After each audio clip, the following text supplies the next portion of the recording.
holidays are around the corner, which means more people will be traveling, but it's also a busy time in the woods with deer on the move. That's right. Unfortunately, those two sets of travelers often come in contact with one another, and when they do, it usually doesn't go well for the deer, the driver, or the vehicle. Grace Brister hit the road to find out how you can stay safe, and she's back here in the studio with more. Grace?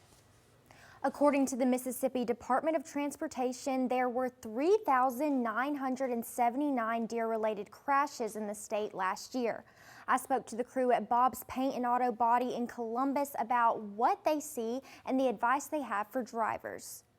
You may have heard the saying, like a deer in the headlights, used to describe the way someone looks when they're in shock.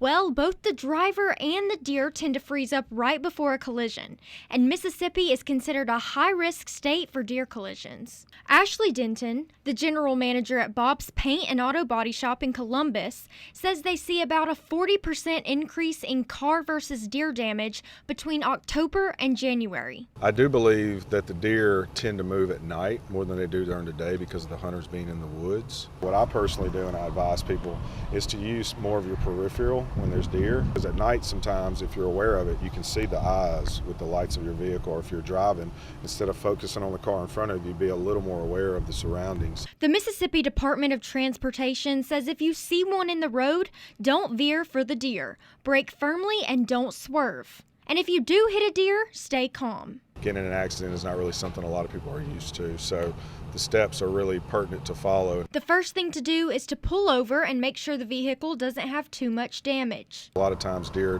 when they hit the front of the vehicle, if they have horns, they'll puncture the radiator, you'll lose coolant, you could mess the engine up. So the point of contact whenever you do get in a collision is going to be first the tow company to get the vehicle to where it can be safe and you don't damage it anymore. The second point is going to be calling your insurance, and then at that moment you want to contact the body shop. Bob's owner, Robert Cooper, says they're ready to do their part to get you back on the road. Everybody plays their part, and it's a group effort. Really, if they have any questions pertaining to what's the next step, how to do this, or who they need to call, or this and that, we're more than happy to help, even if we don't retain their business. According to State Farm, Mississippi is ranked 7th highest for deer collisions, with drivers having a 1 in 64 chance of being involved in a crash with a buck or a doe.